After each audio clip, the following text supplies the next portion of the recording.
Muy buenos días a todos. Bueno, el IMIDA ha participado en este proyecto en la realización de un análisis económico y ambiental de las prácticas que proponía y que se han ensayado en este proyecto. Y la finalidad era, digamos, valorar económicamente, tanto en términos de finca, a nivel de finca, como a nivel socioterritorial, a nivel de servicios ecosistémicos.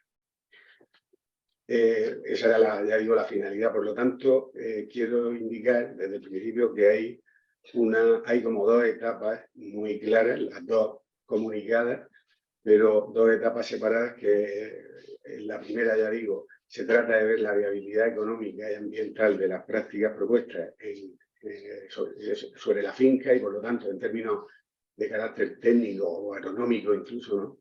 Técnico-agronómico, y valorar posteriormente los servicios ecosistémicos que esas prácticas prestan, digamos. Lo que se hace básicamente es realizar un análisis técnico descriptivo de todos los procesos de producción, tanto de los procesos de partida del cultivo convencional de los tres cultivos que se desarrollan en la finca, y posteriormente, como digo, hacer un análisis tanto en términos ambientales como en términos económicos. La información de base para realizar ese análisis fue, ya digo, lo primero, establecer los costes reales de producción de esas tres orientaciones, cebada, almendro y olivo, en secano. Para eso hemos acudido a publicaciones del propio equipo de bioeconomía, que son libros publicados por la Consejería de Agricultura y cofinanciados por la Unión Europea. Son libros sobre contabilidad de costes y estructura productiva de los principales cultivos de la región, y entre ellos los que hoy se centran en este trabajo, ¿no? Y debidamente actualizados con precios unitarios a día de hoy. La última revisión se hizo aproximadamente hace 15 días, 20 días, o sea que los números están bastante actualizados. Esa base de datos que utilizamos es una base construida por nosotros desde hace muchos años y que vamos revisando 2-3 veces al año. Este año 2022, por las circunstancias que conocéis de escalada de precios de inorgánicos, por ejemplo, pues hemos hecho hasta 5 y 6 revisiones de precios. Sobre todo, especialmente, los fertilizantes que han cambiado en mayor medida de precio al alza han sido los inorgánicos. La brecha inorgánico-orgánico se está estrechando debido a otros componentes externos, pues se está estrechando y facilitando, por lo tanto, la aplicación de este tipo de prácticas, digamos, ¿no? Y, por supuesto, la información de las parcelas demostrativas, los datos de captación de carbono, tal, como han indicado los compañeros anteriores, y los datos transformativos. Lo que sí que hemos hecho desde el principio es ver las dosificaciones, no las que se han llevado a cabo, valen para ver esa transformación. Pero lo que lo hemos relacionado con los requerimientos nutricionales reales de estos tres cultivos, porque son diferentes. Y en ese sentido, las dosificaciones que un agricultor tendría que utilizar, lo hemos hecho en base a eso, para ver cómo sería luego trasladado a la realidad agronómica de una finca, ¿no? en cada uno de esos cultivos.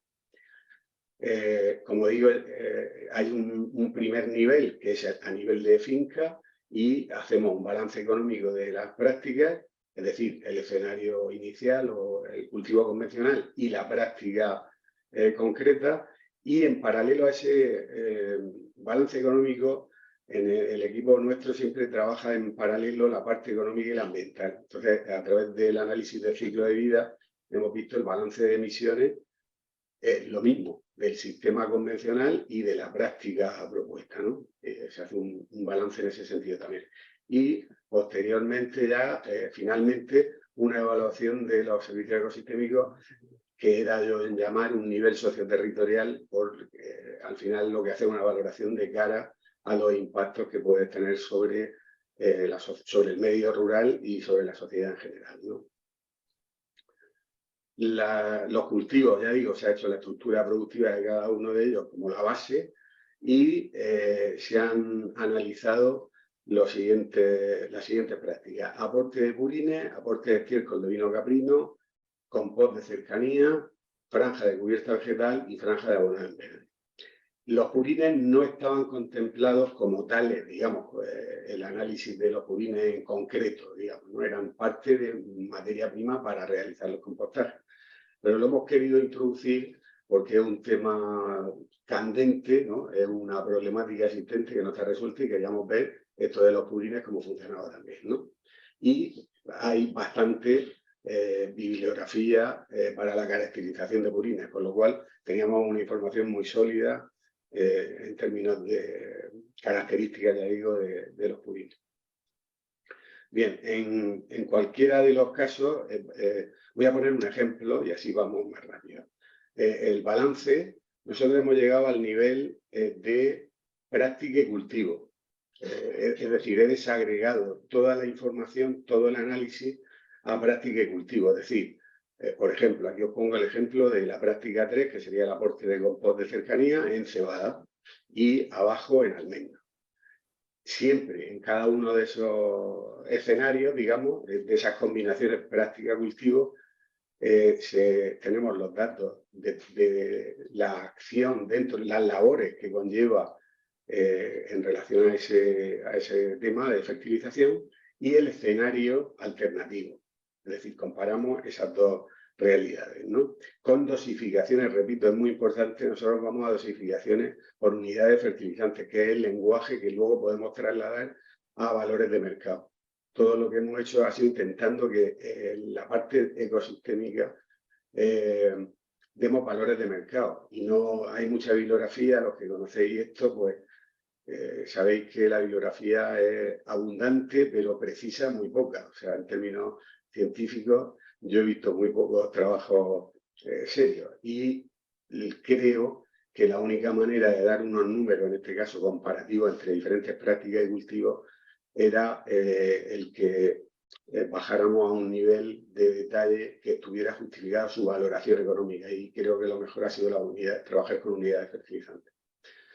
En el caso del compost en concreto, ahí veis en el cuadro que en el anexo 2 del informe que nosotros hemos elaborado, bueno, hay una serie de anexos con toda la estructura económica, productiva, de las alternativas, en fin, hay bastante detalle, para el que quiera conocerlo en detalle, y hay unos análisis sobre el compost de cercanía que se ha utilizado en estos años.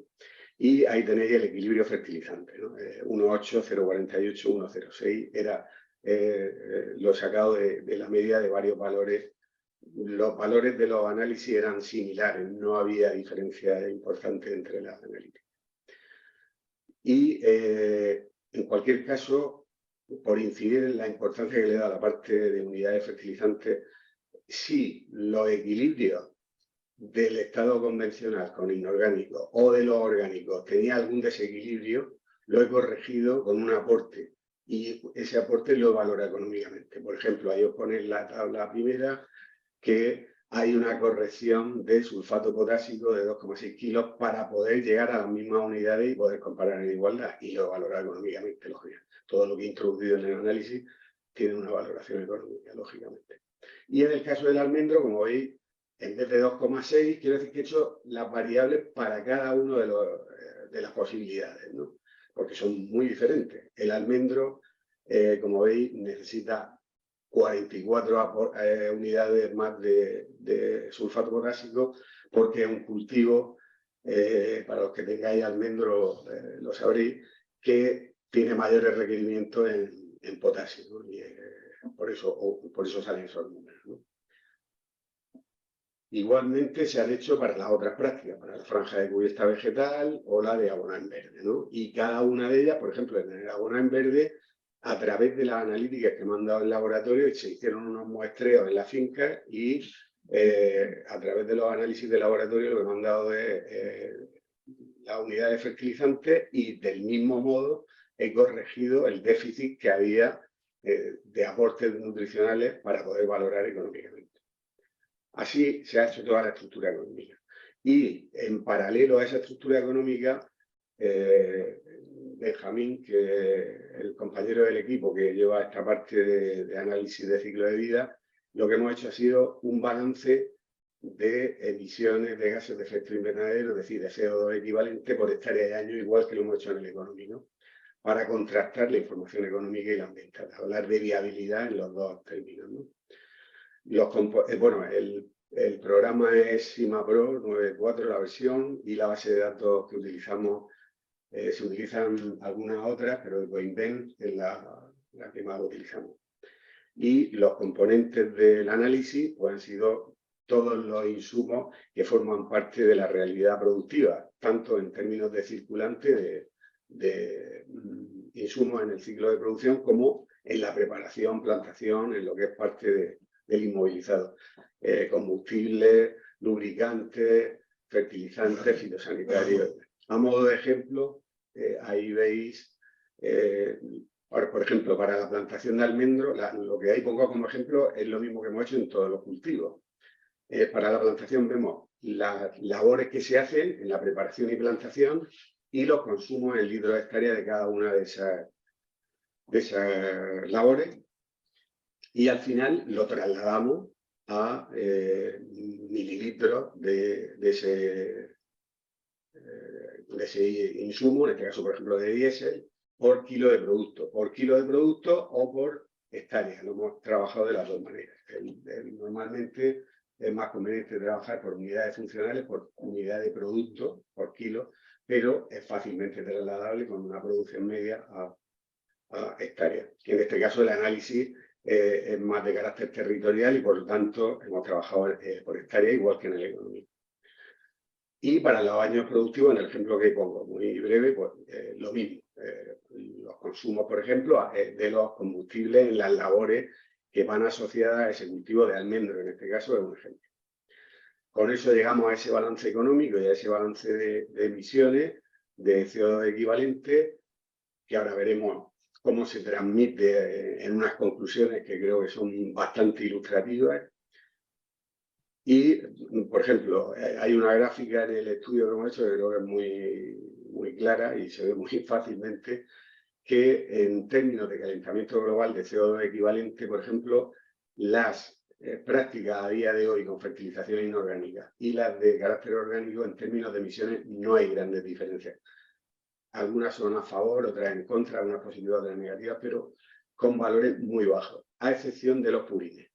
Los purines, como veis, meten un tortazo ahí tremendo y se debe, como ahora veremos en las conclusiones, a algo muy evidente, a que tienen unas características nutricionales, fertilizantes muy bajas, se necesitan volúmenes muy grandes, se necesita maquinaria también grande, por lo tanto, para dar esos volúmenes grandes y en ese sentido no son competitivos como un fertilizante por sí mismos, ¿no? Ya en la parte de valoración de servicios ecosistémicos, como he dicho antes, nuestra mayor preocupación para mí siempre es irme a números que puedan ser tangibles, digamos, que puedan ser comparables y tal, ¿no? En este sentido, pues hemos visto los servicios de control del clima mediante captación de carbono en toneladas de CO2. Estos datos han sido reales a través de la información que nos han dado la Universidad de Murcia, de toda esta analítica de la que se ha hablado antes. Pero ya digo, al final lo hemos trasladado a las toneladas que daría el cultivo ese con eso, por ejemplo, con el compost, durante en cada hectárea y cada año. El aumento de capacidad de retención del agua, que está relacionado directamente con el contenido en carbono, en tanto por ciento. Al final se traslada a euros metro cúbico. Y el aumento de la biodiversidad, tanto en incremento de población de polinizadores como de insectos auxiliares, de fauna auxiliar, y la reducción de la erosión en toneladas, como digamos, volumen, cantidad de suelo cultivable. Hemos manejado mucha bibliografía, pero como digo, hay muy pocos trabajos que verdaderamente ataquen estos problemas con números ya digo, tangibles, ¿no? En cualquier caso, ahí tenéis, en el informe hay la revisión bibliográfica es bastante extensa, son 4 o 5 folios de bibliografía, que creo que es parte de este trabajo en el sentido de arrojar luz también en estos temas de valoración. Y bueno, en ello, ya digo, básicamente he querido centrarme en precios de mercado. Por último, los resultados, como digo, se dan por cultivo y práctica. Ese es el nivel de desagregación máximo al que hemos llegado.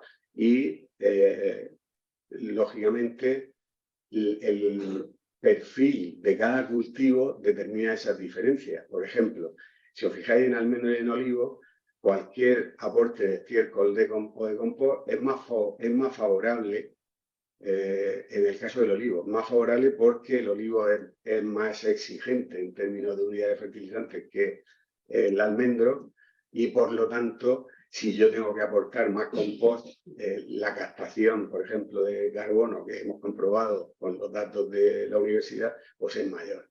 Entonces, lógicamente, quiero decir que el bajar a nivel de cultivo y práctica, es muy importante para poder ver diferencias reales que luego sean aplicables a nivel de campo. No tengo otra cosa es que luego determinadas políticas agreguen la información, ¿vale? Pero lo ideal es conocer la identidad, la realidad de cada uno de ellos, ¿no? Bien, y ya paso a las conclusiones. Voy bien. Sí. Vale, voy muy rápido. Las conclusiones las he separado en 3 cuestiones. La primera, la del balance económico a nivel de finca, la del balance ambiental a nivel de finca y, por último, la de los servicios ecosistémicos. Y todas ellas, al final, si las leéis luego en el informe o en el documento correspondiente, pues veréis que la verdad es que van por el mismo camino, ¿no? Las prácticas del proyecto son viables a nivel de explotación y el balance económico es positivo frente a una situación de utilización de inorgánicos, por ejemplo, solo, ¿no? Destaca el balance económico de las franjas de cubierta vegetal, en concreto, así como la aplicación del compostaje de cercanía. Son las dos que salen más favorables en ese balance. Y además pueden ser coincidentes. La utilización de una franja de cubierta vegetal que ya hemos considerado que tiene que ser de un tamaño solo de 1,5 metros aproximadamente para poder labrar en los laterales, o sea, para que sea agronómicamente realista. Y el compostaje y la utilización de compostaje a nivel nutricional, a nivel de fertilización, pues son compatibles. Luego, los números positivos de ambas podrían adicionarse. Los estiércoles de ovino y caprino tienen un balance positivo, pero menor que el de los compost que aquí se han utilizado. En almendro es justo al revés. ¿Y por qué? Pues porque hemos bajado a ese nivel de detalle, porque el almendro tiene un equilibrio fertilizante muy parecido al del equilibrio fertilizante de los abonos a los estiércoles de ovino y caprino. Entonces, lógicamente, en términos cubre mejor las necesidades y, por lo tanto, el balance económico es mejor que el del compostaje, en ese caso, en almendro. Eso mismo que acabo de decir, aquí en este proyecto hay varias conclusiones que podrían ser trasladables al caso de la viña. No está la viña incluido, pero esto que acabo de decir es completamente, y lo hemos demostrado en algunos libros de 2 grupos operativos, es trasladable al caso de la viña en secano. Por lo tanto, las mejoras de estructura y fertilidad del suelo son viables y, en términos de captación de carbono, son muy efectivas y, por lo tanto, como decía, creo que lo ha comentado antes María José, plantean una alternativa real a la fertilización inorgánica, con los problemas que conlleva la fertilización inorgánica, tanto en términos económicos como ambientales. El uso de purina es viable económicamente solo en el caso de que sea a nivel de la propia explotación. Si yo tengo que meterle un coste de deporte o un valor de mercado, por pequeño que sea, se convierte en inviable. Y la aplicación del compost se ve como una alternativa, tal vez la mejor en términos económicos, y por lo tanto, pues tiene la ventaja también de aprovechamiento de múltiples residuos, ¿no? Y las cubiertas vegetales, su gran ventaja está vinculada al tema de la biodiversidad más que al tema de fertilización o de mejora del suelo, en el sentido de que una franja interviene menos que otra. Y en los abonos en verde no son suficientes, por el tema de competencia con el cultivo principal, pues, y que se deberían cultivar en franjas en ese sentido, no cubren fertilización y son muy deficitarios en ese sentido, por lo tanto no son una alternativa a la fertilización convencional o a otras orgánicas, como acabamos de decir.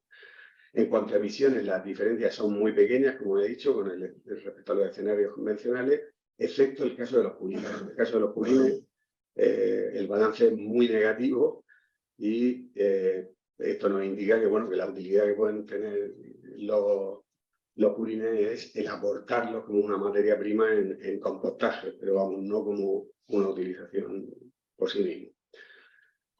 Y una que nos lleva a los ecosistémicos, que es que el ACV es una metodología que nos vale para hacer el análisis que hemos hecho de comparativo y tal, pero realmente no se mete en otras cuestiones de carácter ecosistémico, como es, por ejemplo, las mejoras que puede traer a nivel local en términos de biodiversidad o de captación de CO2, que son ventajas que veremos a continuación en los ecosistémicos. Y la gran ventaja en términos de emisiones, los purines, el aprovechamiento de los purines, de los estiércoles, de los restos de poda y tal, para compostar o para utilizar directamente, la gran ventaja que tienen es que retiran residuos y además disminuyen la demanda de fertilizantes inorgánicos, con lo que eso conlleva en términos no solo económicos, sino sobre todo ambientales. Y por último, destacar en la valoración de servicios ecosistémicos la parte, el servicio de mitigación del cambio climático mediante captación de carbono es el que destaca más en términos numéricos, en términos económicos, especialmente vinculado, como es lógico, a las prácticas que llevan fertilización como principal objetivo, ¿no? Como es el caso de los estiércoles o del compost. La capacidad de retención del agua se incrementa, pero es en valores muy bajos. En términos de valoración económica, a precios de mercado, es muy poco importante. Lo que sí que es de destacar es que sí que hay un incremento de esa capacidad y en territorios como los nuestros, el que haya un incremento de capacidad de retención, aunque sea muy bajo, pues es positivo, porque tenemos unos déficits tremendos, ¿no? Entonces, por pequeño que sea, es de resaltar, ¿no? La franja de cubierta vegetal destaca sobre todo en la parte de relación con el aumento de biodiversidad, de polinizadores y fauna auxiliar, y menos en la parte nutricional, digamos, de fertilización, y también, lógicamente, como herramienta de lucha contra la erosión, especialmente en territorios, digamos, en territorio, a ver, hay aquí alguien que quiere, ¿no? Con pendientes elevadas. Y en el caso de las franjas de abono en verde, todo lo dicho para las franjas de cubierta vegetal es pertinente, pero lógicamente la temporalidad que tienen y la no plena coincidencia, digamos, con épocas de precipitaciones que sí tiene la franja de cubierta vegetal, pues la hace ser menos competitiva, digamos, que la franja de cubierta vegetal. Y, por último, incidir en algo que ya he dicho antes, y es que determinadas prácticas se pueden sumar, como es la práctica de una fertilización orgánica vía compost o vía estiércol de ovino caprino y la franja de cubierta vegetal. Y por lo tanto, sus balances positivos serían acumulativos.